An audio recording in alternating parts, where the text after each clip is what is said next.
మనం ఈ మధ్యకాలంలో టీవీలో చూస్తున్నాం, వాళ్ళు డిపోర్ట్ అయ్యారు అని. ఎందుకు అవుతుంది? ఎందుకంటే ఫేక్ డాక్యుమెంటేషనో లేకపోతే fake bank statements, fake education certificates, fake ఇంకోటి చాలా మంది ఇప్పుడు మిడిల్ ఈస్ట్ కంట్రీస్కు, జీసీసీ కంట్రీస్కు వెళ్తూ ఉంటారు. అక్కడ వాళ్ళు వెళ్ళిన తర్వాత ఎంప్లాయీస్ వాళ్ళ పాస్పోర్ట్స్ పెట్టుకుంటారు, మళ్ళీ దాని తర్వాత వాళ్ళకు ఉద్యోగాలు ఇచ్చి శాలరీస్ ఇవ్వరు. అంతర్జాతీయ న్యాయవాదులతో వాళ్ళకు న్యాయ సలహాలు లేకపోతే న్యాయ సహాయాలు పొందించాలని చెప్పేసి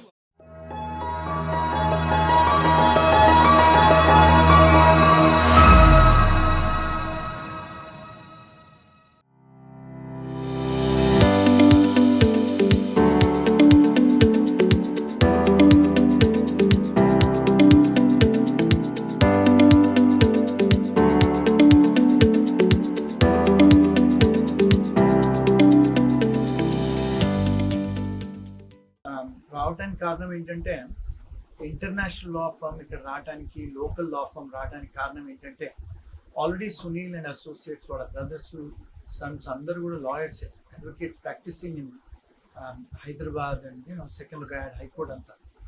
but why this flavour of international, Kaveti international ఎందుకు రావాలి ఇక్కడ దాకా అంటే, Kaveti international is a New York law firm. We have locations in London, New York, Dubai and India.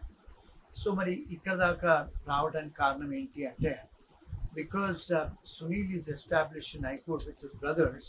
వాళ్ళంతా బ్రదర్స్ అంతా, పిట్టల ఫ్యామిలీ అంతా established lawyers in Telangana and Andhra.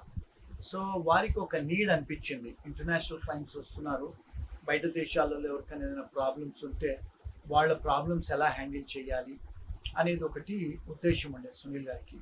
So he said let us start collaboration. అందుకని we came to start collaboration in Hyderabad. And last 2 weeks ago, same collaboration Warangal కూడా start చేసాము, because he has 2 offices in Warangal. So he collaborated with us in Warangal also. ఇప్పుడు మళ్ళా సిద్దిపేట జిల్లాలో కూడా he's doing it. And ఇక్కడ ఏంటంటే, first of all ఎవరికైనా local problems ఉంటే, అంటే for example if any of your family members NRs బయట దేశాల్లో ఉంటే, వాళ్ళకి ఏదైనా మ్యారేజ్ ప్రాబ్లమ్స్ అయితే, లేకపోతే ఎవరైనా బయట దేశాలకి ఈవెన్ వీసా తీసుకొని వెళ్ళాలనుకున్నా, లేకపోతే ఎయిర్పోర్ట్స్లలో అరెస్ట్ అయినా, లేకపోతే బయట దేశాలకు వర్క్ చేయడానికి వెళ్ళాలనుకున్నా, లేకపోతే మైగ్రేషన్ అవ్వాలనుకున్నా, ఈవెన్ అంటే రిలీజియస్ వర్కర్సే కానీ, స్పోర్ట్స్ మెనే కానీ, లేకపోతే ఈవెన్ సమ్ మీడియా ప్రొఫెషనల్సే కానీ, ఎవరైనా ఈ మధ్యకాలంలో కానీ చాలా కాలం నుంచి అందరూ బయటికి వెళ్తున్నాం మనం. So they all want to go abroad and settle. మరి బయటికి వెళ్ళేటప్పుడు బయటికి పోవాల్సిన, అంటే మనం తీసుకోవాల్సిన ఫ్రీక్వెంట్లీ ఆస్క్ క్వశ్చన్స్ ఏంటి అంటే, మన జాగ్రత్తలు ఏమేమి తీసుకోవాలి.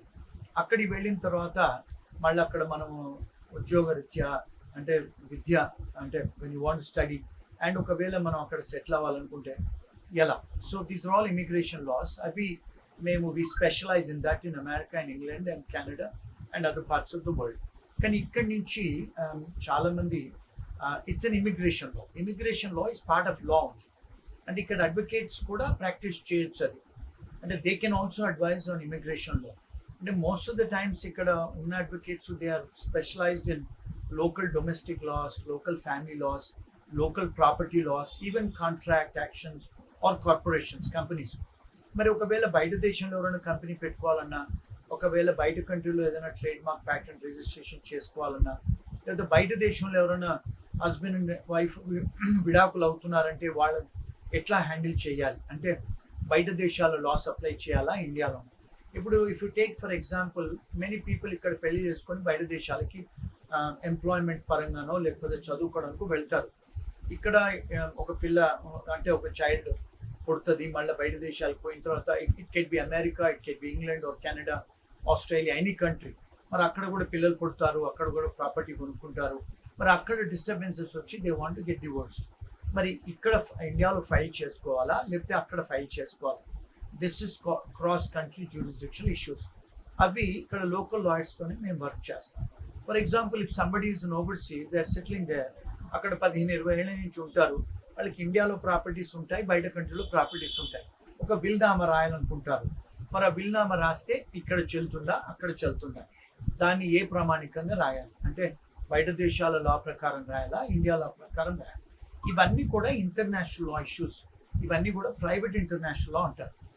ఇక్కడ లోకల్ లాయర్స్కి మేము అంటే బయట ఉన్న లాయర్స్ మేము కలిసి ఒకవేళ క్లయింట్కు కేటర్ చేయగలిగితే we can do a better job. ఎందుకంటే ఇక్కడ లాయర్స్ అయినా బయట లాయర్స్ అయినా we're representing and we're trying to protect the interest of clients.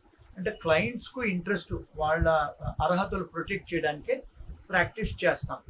So by having a collaboration with the Indian lawyers and US lawyers and UK and Canada we can do a better job. దానికోసం ఒకటి. రెండోది ఏంటంటే ఇప్పుడు for example somebody is coming from Malkajgiri. ఇప్పుడు ఏదైనా వాళ్ళ ఇక్కడ మల్కాజిగిరి కానీ సెకండ్ బ్యాడ్లో ఎంతోమంది వాళ్ళ కుటుంబాలు ప్రాబ్లమ్స్లో ఫారిన్ కంట్రీస్లో స్టక్ అవుతారు. మరి వాళ్ళు స్టక్ అవుతే అక్కడ ఫారిన్ లాయర్స్ మాట్లాడాలంటే మాలాంటి వాళ్ళకి ఒక టెలిఫోన్ కాల్ 50,000 రూపీస్ తీసుకుంటాం. మరి ఇక్కడ వాళ్ళు ఇవ్వగలుగుతారా అంత 50,000 ఒక ఫోన్ కాల్కు? ఇవ్వలేరు. అందుకని ఇక్కడ లోకల్ లాయర్స్తోనే అసోసియేట్ అవుతున్నాము. సో దట్ మీరు ఇక్కడికి వస్తే వీళ్ళ దగ్గరకు వస్తే మీ ఇక్కడ లాయర్స్ మా కాంటాక్ట్ చేసి, ఎందుకంటే లాయర్స్ టు లాయర్స్ మేము మాట్లాడినప్పుడు చార్జ్ చేయడానికి ఉండదు. అందుకని కర్టియస్గా మేము ఇస్తాము సలహాలు లాయర్స్కి. మీరు లోకల్ లాయర్స్ దగ్గరకు వచ్చి మీరు సలహా తీసుకొని మీకు ఆ ప్రాబ్లమ్స్ ఏమైనా ఉంటే if you go through the local lawyers it is easy. ఎందుకు వీళ్ళు లా అర్థం చేసుకుంటారు, మేము లా అర్థం చేసుకోగలుగుతాం. సో సలహా ఇవ్వడానికి ఈజీ అవుతుంది ఇక్కడ లోకల్ క్లయింట్స్కి. That is one of the reason. రెండోది ఏంటంటే ఈ మధ్యకాలంలో మనం చూస్తుంటే చాలాసార్లు చాలామంది స్టూడెంట్సే కానీ చాలామంది వర్క్ వీసాలో వెళ్ళి చాలామంది ఈవెన్ మిడిల్ ఈస్టే కానీ లేకపోతే అన్ని కంట్రీస్లలో మనం ఈ మధ్యకాలంలో టీవీలో చూస్తున్నాం వాళ్ళు డిపోర్ట్ అయ్యారు అని. ఎందుకు అవుతుంది? ఎందుకంటే ఫేక్ డాక్యుమెంటేషనో లేకపోతే fake bank statements, fake education certificates, fake work experience letters తీసుకొని వస్తున్నారు. మరి వాళ్ళు అరెస్ట్ అయితే వాళ్ళ పరిస్థితి ఏమిటి? అంటే వాళ్ళను మరి బెయిల్ ఎలా తీసుకోవాలి?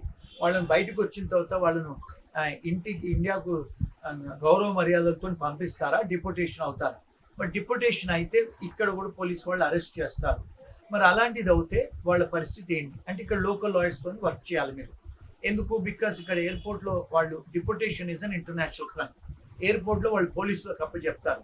పోలీసులకు అప్పచెప్తే ఇక్కడ ఎఫ్ఐఆర్ అవుతుంది. ఇక్కడ ఎఫ్ఐఆర్ అయితే మళ్ళీ లోకల్ లాయర్సే మిమ్మల్ని హెల్ప్ చేయాలి. So we work with local lawyers, international lawyers.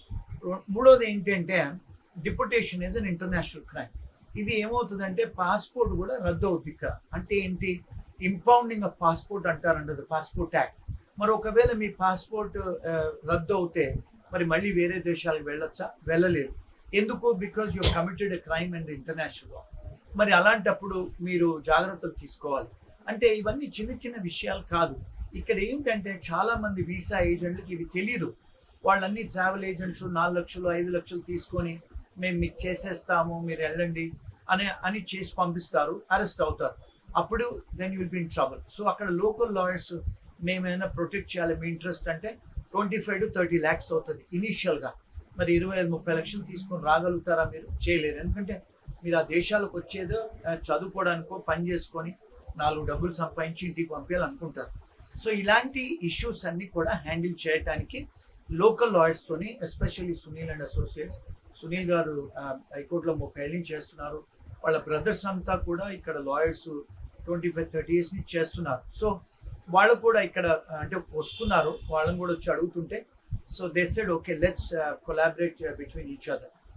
ఇంకొక విషయం ఏంటంటే ఎవరైతే బయటికి ఏ దేశానికి వెళ్ళాలనుకున్నా, దుబాయ్ వెళ్ళాలనుకున్నా, కెనడా, ఇంగ్లాండ్, ఎక్కడికైనా, because we practice English law, American law, Indian law and other countries, Canadian, Australian laws as well.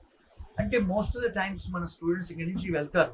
మరి వెళ్ళిన తర్వాత వాళ్ళందరూ కూడా వర్క్ పర్మిట్ ఎలా చేసుకోవాలి, వర్క్ పర్మిట్ వచ్చిన తర్వాత మరి వాళ్ళ గ్రీన్ కార్డ్స్, పర్మనెంట్ రెసిడెన్సీ ఎలా చేసుకోవాలి, ఇవన్నీ కూడా క్వశ్చన్స్ ఉన్నాయి. అదంతా కూడా ఇమిగ్రేషన్లో. సో ఆ సర్వీసెస్ కూడా ఇక్కడ ఇస్తాం ఇప్పుడు మల్కాజిగిరి నుంచి. ఇంకొక విషయం ఏంటంటే ఇప్పుడు ఎనీబడి చాలాసార్లు మనం చూస్తూ ఉంటాము బయట దేశాలలో యాక్సిడెంట్లలో చనిపోతారు. మరి వాళ్ళ కాంపెన్సేషన్ ఎలా వస్తుంది? అది వర్కర్స్, ఒకవేళ మీరు ఎంప్లాయ్మెంట్స్లో వెళ్తే వర్కర్స్ కాంపెన్సేషన్ వస్తుంది. మరి ఒకవేళ మీరు అక్కడ విజిట్కి వెళ్తారు, చాలాసార్లు మనం టీవీలలో చూస్తుంటాం, అక్కడికి వెళ్ళిన తర్వాత యాక్సిడెంట్లో చనిపోతారు, వాళ్ళకి ఏమైనా కాంపెన్సేషన్స్ వస్తాయి. So there are different countries apply different rules. అంటే ఆ దేశాలు, బయట దేశాల వాళ్ళు నో ఫాల్ట్ లయబిలిటీ అంటారు. అంటే మీ ఫాల్ట్ లేకున్నా కూడా మీరు చనిపోతే, లేకపోతే మనం రోడ్డు క్రాస్ చేస్తుంటే ఎవరైనా గుద్ది అంటే చచ్చిపోతే మీరు, ఇక్కడ మన దగ్గర అంత అంటే insurance laws, traffic laws, criminal laws అంత స్ట్రిక్ట్గా లేవు. బయట దేశాల్లో డెఫినెట్గా 50 లక్షలు టు 70 లక్షలు కాంపెన్సేషన్ ఇస్తారు. ఎవరు ఇస్తారు? మున్సిపాలిటీ వాళ్ళు ఇస్తారు. Because those are all countries, అవన్నీ ఆ కంట్రీస్ అన్ని అలా లాస్ డిజైన్ అయి ఉన్నాయి. ఇవి ఎంతమంది తెలుసు? చాలా మంది తెలియదు. ఇంకోటి చాలా మంది ఇప్పుడు మిడిల్ ఈస్ట్ కంట్రీస్కు, జీసీసీ కంట్రీస్కు వెళ్తూ ఉంటారు. అక్కడ వాళ్ళు వెళ్ళిన తర్వాత ఎంప్లాయీస్ వాళ్ళ పాస్పోర్ట్స్ పెట్టుకుంటారు. మళ్ళీ దాని తర్వాత వాళ్ళకు ఉద్యోగాలు ఇచ్చి శాలరీస్ ఇవ్వరు. మళ్ళీ దాని తర్వాత వాళ్ళకి యాక్సిడెంట్స్ అయి చనిపోతారు. వాళ్ళకు వర్క్ ఇంజురీస్ అవుతాయి వర్క్ చేసేటప్పుడు.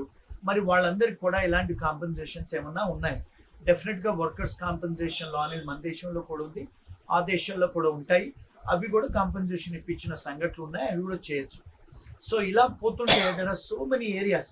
ఇప్పుడు ఇక్కడి నుంచి ఇప్పుడు అందరూ కూడా చూసుకుంటుంటే చాలా మంది దుబాయ్లో ఇప్పుడు ప్రాపర్టీస్ కొంటున్నారు.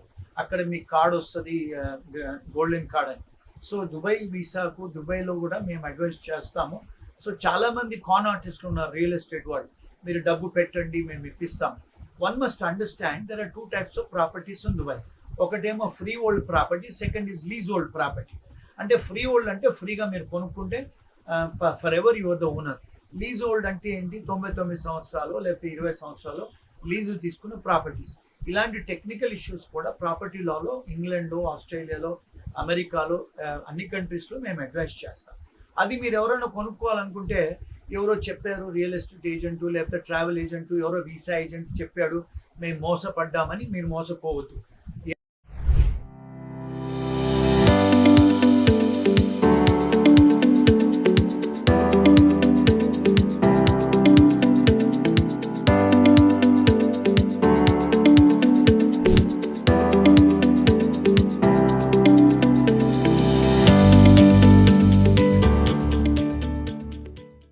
ఆఫీసెస్ ఉన్నాయి. లోకల్ చాలామంది పూర్ పీపుల్కి వాళ్ళు సర్వ్ చేస్తారు. సో ఇక్కడ ఎవరైనా పూర్ పీపుల్ ఉంటే బయట దేశాలలో ఏదైనా ప్రాబ్లం అయ్యి వాళ్ళు స్టక్ అయి ఉంటే మాలాంటి అంతర్జాతీయ న్యాయవాదులతో వాళ్ళకు న్యాయ సలహాలు లేదా న్యాయ సహాయాలు పొందించాలని చెప్పేసి వారితో మేము జాయింట్ వెంచర్ కొలాబరేషన్ చేశాము. అది ముఖ్య ఉద్దేశం.